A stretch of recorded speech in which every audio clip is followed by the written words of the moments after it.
Baik, Assalamualaikum warahmatullahi wabarakatuh, tuan dan puan, rakan-rakan Facebook dan juga follower. Jadi hari ini hari Selasa, hari ini hari Selasa 7 hari bulan. Jadi sebenarnya sesi FB Live kali ini saya siarkan untuk menyentuh satu lagi perkara, dan ia merupakan sesi yang pertama dalam bulan Julai, kerana dalam bulan Julai ini ada beberapa aktiviti. Hari ini sahaja sebenarnya sudah tentu di ABM Malaysia kita ada perjumpaan bersama klien, dan pada masa yang sama ada Summit Reset Hidup, Summit Reset Hidup yang disiarkan secara virtual dan sudah bermula semalam, dimulakan dengan 3 ucap utama. Jadi hari ini ada lagi 3 sesi, dan insya-Allah sesi saya akan menemui tuan dan puan pada jam 2 petang. Kepada yang sudah mendaftar, boleh semak nanti jadual hari ini, dan semua sesi-sesi untuk virtual Summit Reset Hidup disiarkan secara melalui laman Facebook dalam grup yang private kepada semua yang sudah mendaftar. Jadi sehingga hari ini kita ada hampir 500 penyertaan buat masa ini. Jadi penyertaan masih dibuka untuk Summit Reset Hidup, tetapi yurannya sudah kembali kepada harga asal, sudah berbeza harganya berbanding dengan harga pendaftaran awal yang dimaklumkan sebelum ini. Jadi untuk sesi FB Live pagi ini, saya ambil satu topik yang berkenaan tentang merealisasikan impian berniaga. Baik, untuk pengetahuan tuan dan puan, maksudnya dalam tempoh sekarang, apabila kita masuk dalam tempoh PKPP, walaupun kita masih lagi dalam keadaan berjaga-jaga, tetapi majoriti hampir kesemua industri dalam perniagaan sudah dibenarkan untuk beroperasi, meskipun dengan SOP yang ketat, meskipun dengan keperluan-keperluan yang orang kata agak banyak persediaannya untuk memulakan perniagaan semula perniagaan, tetapi ia memberikan satu nafas, memberikan satu kelegaan kepada ramai usahawan di luar sana. Baik, pada masa yang sama juga tuan dan puan, ramai usahawan dan bakal usahawan sedang menyemak semula rancangan perniagaan dan bakal memulakan perniagaan baru. Sama ada memang baru berniaga ataupun sudah berniaga dan mahu menjalankan perniagaan itu dengan model yang baru. Dan kebanyakan usahawan yang saya temui sebenarnya banyak yang masih mengekalkan model yang sama, tetapi menukar beberapa elemen di dalam model perniagaan sedia ada. Tetapi ada juga yang terus menukar model bisnes yang sedia ada itu kepada satu yang baru. Jadi kepada tuan dan puan di luar sana, sekiranya tuan dan puan adalah sebahagian daripada kumpulan individu dan usahawan yang menjalankan perniagaan dalam pelbagai industri, maka antara salah satu perkara yang perlu dilihat semula dalam keadaan semasa adalah untuk rebuilding the business. Maksudnya membina semula, kita membina semula perniagaan kita. Dia seumpama kita membuka perniagaan baru, tetapi sebenarnya dia lebih mencabar. Kerana kita memulakan semula perniagaan sedia ada. Dia bukannya memulakan yang betul-betul baru. Jadi dalam keadaan itu juga tuan dan puan, saya dalam keadaan sekarang, kita juga maklum bahawa kerajaan tak kiralah siapa yang mengetuainya, tetapi kerajaan sekarang, kalau tuan dan puan nampak, sekarang banyak program-program untuk membantu, menyokong dan supaya usahawan-usahawan, syarikat-syarikat kecil terutamanya masih terus boleh menjalankan perniagaan. Jadi banyaknya inisiatif-inisiatif itu sebenarnya ada limpahan dan akan ada spill over tu tadi kepada pengusaha-pengusaha bisnes kecil. Dia akan ada juga, walaupun orang kata sedikit, tapi dia akan ada. Jadi untuk itu saya ingin membawa satu senario di mana kita kata kita nak membina impian. Sebenarnya tuan dan puan, kalau kita tanya semua usahawan di luar sana, sebenarnya perniagaan yang dia buat itu bermula dengan satu impian. Tidak kiralah sama ada impian itu berbentuk peribadi atau impian itu berbentuk yang lebih besar. Kebiasaannya dia akan bermula dulu dengan satu impian peribadi yang kemudiannya dibina dan kemudiannya barulah menjadi satu perkara yang lebih solid, yang dikongsikan kepada satu komuniti yang lebih besar. Maksudnya manfaat itu disebarkan kepada golongan yang lebih ramai berbanding hanya untuk manfaat, mendapatkan orang kata duit untuk diri sendiri dan keluarga. Dia akan ada satu aspirasi ataupun akan ada satu impian yang lebih besar daripada itu. Jadi pertama sekali yang saya ingin bawakan tentang apabila kita nak review, apabila kita nak rebuild bisnes itu, kita kembali kepada melihat semula rancangan bisnes, tuan dan puan. Sebenarnya dalam satu bisnes plan itu dia mengandungi banyak perkara, tetapi banyaknya rata-rata di antara kita sebagai usahawan hanya melihat business plan itu adalah maklumat-maklumat tentang perniagaan.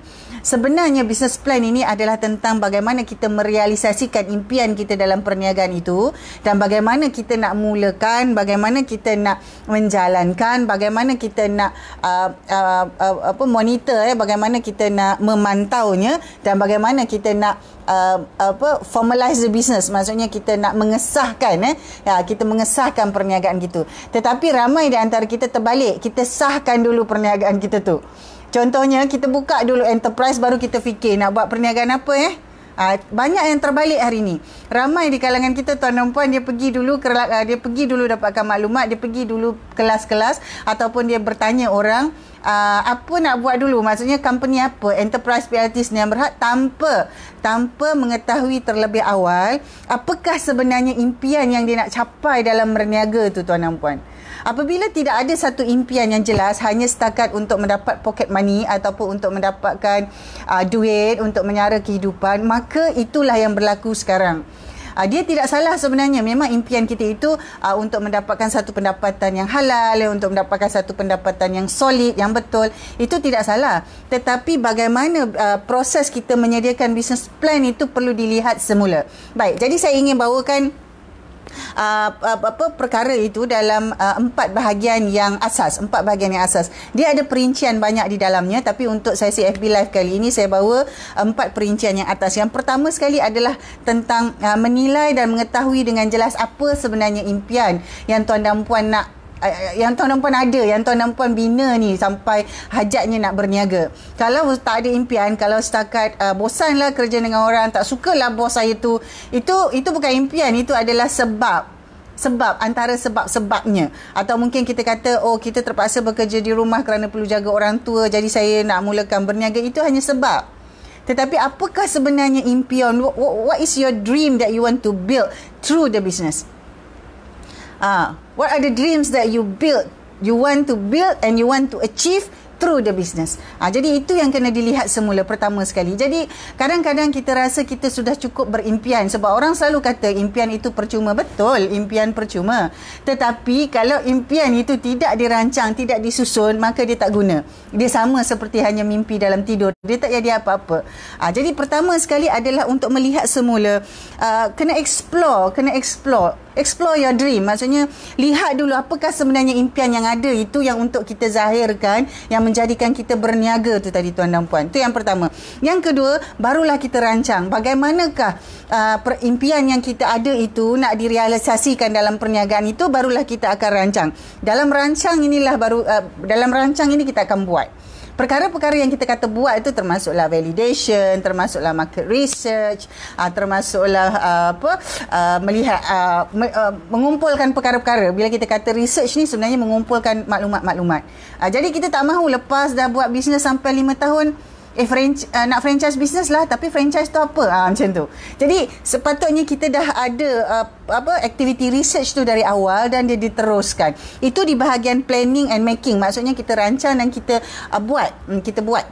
Apakah perkara-perkara yang perlu untuk merealisasikan impian kita itu melalui perniagaan. Barulah seterusnya kita melihat bagaimana kita nak memasarkan, bagaimana kita nak meletakkan harga, bagaimana kita nak menjual impian kita tadi tu. Tuan dan puan, you have to sell your dreams. Kita perlu menjual impian kita itu. Jadi kalau tuan dan puan tanya saya kan, bilakah sebenarnya saya betul-betul dapat melihat dengan jelas apa impian itu? Sebenarnya impian ini dia bermula dari awal, tetapi apabila kita bergerak dalam perniagaan, jadi macam saya, kalau saya dah bermula daripada tahun 2008 itu, dia sudah melalui 3-4 fasa. Jadi impian itu sudah berevolusi, tetapi asasnya masih sama. Asasnya masih sama. Sehinggalah ke satu tahap, apabila kita mencapai satu tahap kemahiran, satu tahap pengetahuan, kita tahu bahawa impian kita itu kita tak boleh capai secara bersendirian, maka kita perlu ada kolaborasi, kita perlu ada alliance, kita perlu ada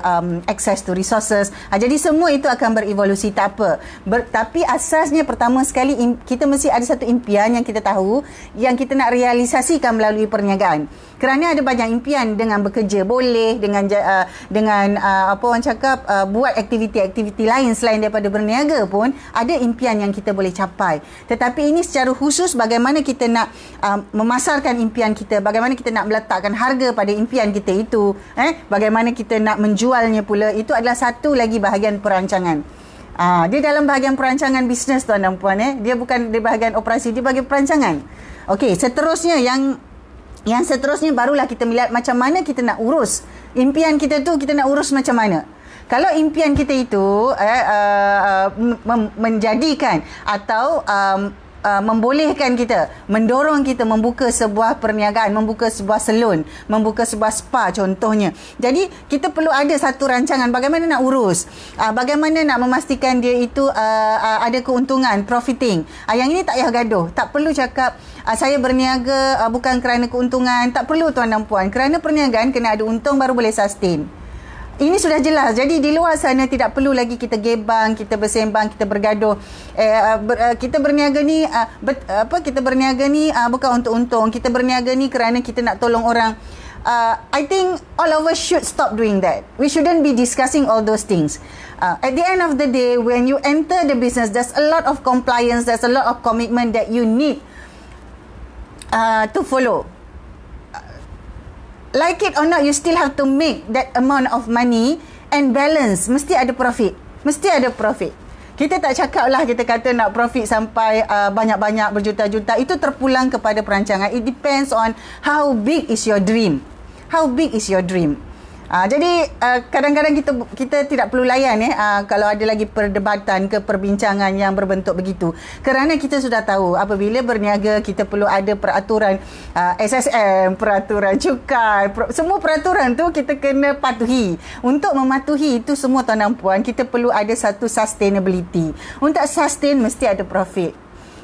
Jadi kalau di peringkat umum tak perlulah nak marah kalau orang bisnes buat profit. Memang dia kena buat profit. Tetapi cara dia mengurus, itu saya kata dalam planning tu mesti ada. How do you plan to manage your dream through your business? How do you plan to make profit through your business? How do you going to keep track? Ini seterusnya, memantau, proses pemantauan. Macam mana tuan dan puan nak pantau tuan dan puan punya impian itu, nak merealisasikan impian melalui perniagaan, nak pantau macam mana perniagaan ni. Itu sebenarnya semua dalam planning tu tadi. Masa planning tu kena buat. Jadi sekarang dalam tempoh PKPP ni, kita memulakan, kita rebuild bisnes kita, kita review balik rancangan-rancangan ni. Jadi dalam pengurusan ni termasuklah SOP, termasuklah prosedur, termasuklah SOP, memastikan SOP itu berlaku. Itulah perkara-perkaranya tuan dan puan. Yang akhir sekali barulah kita rancang macam mana kita nak kita nak fund, macam mana kita nak fund kita punya impian. Impian tu memang kita kata boleh berniaga tanpa modal, tapi tuan dan puan, bukan semua. Sampai satu masa kita perlukan modal, funding. You must plan how are you going to fund your dream. Kena rancang bagaimana kita akan memodalkan kita punya impian dalam perniagaan tu. Mesti ada. Sekurang-kurangnya pakai duit sendiri. Jadi tuan dan puan tak boleh kata berniaga tanpa modal, tak boleh. Kena ada laptop tu satu aset tu dibeli dengan modal, duit. Kena ada handphone, kena ada internet, semuanya modal. Jadi dengan modal rendah, betul. Memulakan perniagaan, berniaga, merealisasikan impian melalui perniagaan dengan modal rendah tu betul. Tetapi kalau tanpa modal tu, don't buy that idea because your time, your energy, yourself has value. Dia ada nilai. Masa kita, diri kita ada nilai. Jadi itu semua sebenarnya modal. Itu semua sebenarnya modal. Baik, seterusnya dia tiga. Modal, kita formalizekan, barulah kita jadikan dia satu realiti itu tadi. Kita formalizekan tu tadi, itulah kita nak daftarkan. Daftarkan itu, adakah dia berbentuk sole proprietorship, adakah dia berbentuk partnership, adakah dia berbentuk private liability, adakah dia berbentuk corporation, iaitu senyum berhad.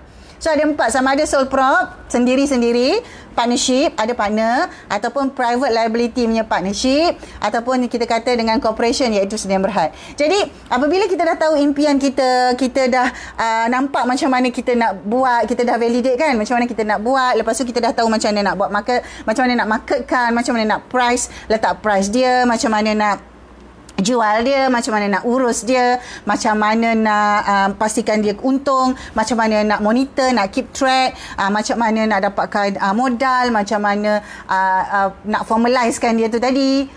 Barulah tuan dan puan kita boleh merealisasikan perniagaan kita itu tadi. Jadi sesiapa yang sudah bermula tak apa, kerana kita bermula dengan pengetahuan dan apa yang kita tahu. Tetapi apabila dalam tempoh PKPP ini, maka inilah masa kita nak review, kita nak rebuild balik bisnes sedia ada, atau kita sebenarnya dah tutup yang lama, mula yang baru. Sekarang ni kita nak rebuild mula yang baru. Jadi kalau tuan dan puan tanya saya pun sebenarnya sedang rebuilding a business yang sudah bermula dari tahun lepas lagi. Jadi dia akan mengambil masa kerana kita bermula semula. Dan apabila kita bermula semula dalam keadaan tertentu, maka pergerakan planning kita itu akan berbeza. Jadi jangan samakan. Planning kita lain, planning dia lain. Dia dah sampai K, kita baru sampai C. Tak apa. Tetapi itu sebenarnya proses yang planning tu tadi tuan dan puan. Jadi semua sekali itu adalah business plan.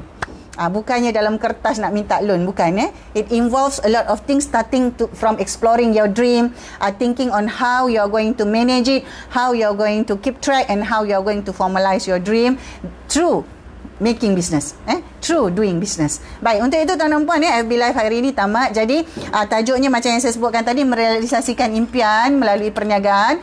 Jadi tuan dan puan, untuk bulan Julai ini saya bersama tim ABA Malaysia ada banyak program-program yang sudah disusunkan. Jadi tuan dan puan boleh follow pengumuman kerana bulan Julai ini esok. Esok malam saya ada satu sesi bonus session webinar yang percuma kepada ahli planning club. Tetapi kalau tuan dan puan yang public mahu join, dia ada yuran lah sedikit, RM25. Kita akan ada dalam sesi pukul 9 sampai pukul 10 malam. Kita akan berbincang tentang hal-hal yang melibatkan partnership. Tapi kita fokus pada common mistakes in selecting business partners. Yang ini sebenarnya dalam bab formalizing your business tu tadi. Jadi kalau tuan dan puan nanti boleh semak dalam link di bawah video ini untuk sertai kita. Dan pada masa yang sama kita juga akan ada aktiviti business financial mastery, kita ada business review session. Jadi tuan dan puan boleh follow ABA Malaysia. Kita ada hashtag ABA Malaysia dan hashtag ABA Planning Club. Boleh klik di situ untuk dapatkan maklumat-maklumat lanjut. Jadi untuk itu tuan dan puan, pukul 9 hari ini ada summit riset hidup yang untuk hari kedua, dan sesi saya adalah jam 2 petang, tapi pukul 9 kita akan bermula. Dan untuk itu saya ucapkan selamat maju jaya, have a great day everyone, and semoga kita akan menjadi dan mencapai perkara yang lebih baik hari ini berbanding daripada semalam. Assalamualaikum.